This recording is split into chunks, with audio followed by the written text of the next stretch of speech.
ನಾನು ನೋಡ್ರಿ ಇವತ್ತು ಸೂಪರಾಗಿರುವಂಥ ಕೆಂಪು ರಾಜಗಿರಿ ಪಲ್ಯ ತಂದಿದ್ದೆ ನೋಡ್ರಿ. ಅದಕ್ಕೆ ಕೆಂಪು ರಾಜಗಿರಿ ಪಲ್ಯ ತಿನ್ನೋದ್ರಿಂದ ಭಾಳ ಬೆನಿಫಿಟ್ ಐತೆ ನೋಡ್ರಿ.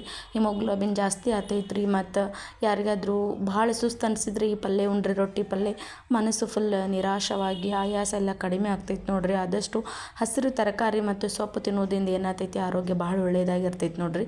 ಈ ಥರ ಚೆಂದಾಗಿ ತಂದು ತೊಳ್ಕೊಂಡು ಕಟ್ ಮಾಡಿ ಒಂದು ಕಾಟನ್ ಬಟ್ಟೆಯಲ್ಲೆಲ್ಲ ನೀರು ಹೋಗೋತಕ್ಕ ಹಾಕ್ಕೊಂಡು, ಆಮೇಲೆ ಸ್ವಲ್ಪ ಎಣ್ಣೆ ಹಾಕಿ ಅದ್ರೊಳಗೆ ಬೆಳ್ಳುಳ್ಳಿ ನಿಮ್ಗೆ ಎಷ್ಟು ಬೇಕು ಒಂದು ಗಡ್ಡೆ ಬೆಳ್ಳುಳ್ಳಿ ಚೆಂದಾಗಿ ಜಜ್ಜಿ ಹಾಕಿ ಈ ಥರ ಬೇಯಿಸ್ಬಿಟ್ರೆ ಸಾಕು ನೋಡ್ರಿ. ಇದಕ್ಕೆ ಯಾವುದು ಖಾರ ಮಸಾಲೆನೂ ಏನೂ ಬೇಕಾಗಿಲ್ಲ ರೀ. ಟೇಸ್ಟ್ ಮಾತ್ರ ಸೂಪರಾಗಿರ್ತೈತಿ. ಯಾರ್ಯಾರು ನೀವು ಇನ್ನೂ ಒಂದು ಸಲ ಟ್ರೈ ಮಾಡಿಲ್ಲ, ನೀವು ಮಾಡಿರಿ. ಈ ಥರ ಚೆಂದಾಗಿ ಫಸ್ಟ್ ಯಾವುದೇ ತರಕಾರಿ ಆದರೂ ತಂದಮೇಲೆ ಒಂದು ಸಲ ಚೆಂದಾಗ ತೊಳ್ಕೊರಿ ನೋಡ್ರಿ. ಎಲ್ಲೆಲ್ಲಿ ಇಟ್ಟಿರ್ತಾರೋ ಅದಕ್ಕೆ ಭಾಳ ತರಕಾರಿ ತೊಳೆದು ಅಡುಗೆ ಮಾಡೋದು ಆರೋಗ್ಯಕ್ಕೆ ಭಾಳ ಉತ್ತಮ ನೋಡ್ರಿ. ಈ ಸಲ ಚೆಂದಾಗಿ ಈ ಥರ ತೊಳ್ಕೊಂಡು ಆಮೇಲೆ ಈ ಸಲ ಹಾಕಿದ್ದೇವಲ್ರಿ, ಚೆಂದಾಗಿ ಒಂದು 5 ನಿಮಿಷ ಚೆಂದಾಗ ಬೇಯಿಸ್ಕೊರಿ. ಇದು ರೊಟ್ಟಿ ಕೂಡ ಕಾಂಬಿನೇಷನ್ ಮಸ್ತ್ ಇರ್ತೈತೆ ನೋಡ್ರಿ. ಬೇಕಂದ್ರೆ ನೀವು ಚಪಾತಿ ಕೂಡ ಟ್ರೈ ಮಾಡ್ಕೋಬೋದು. ಇದಕ್ಕೇನೋ ಖಾರ ಗೀರ ಏನೂ ಹಾಕಂಗಿಲ್ಲ. ಬೆಳ್ಳುಳ್ಳಿ ಮತ್ತು ಉಪ್ಪು ಎಣ್ಣೆ ಇದರ ಟೇಸ್ಟ್ ಸೂಪರಾಗಿರ್ತೈತೆ ನೋಡ್ರಿ. ಮತ್ತು ಮುದ್ದೆ ಕೂಡ ನೆಂಚ್ಕೊಂಡು ತಿನ್ಬೋದು.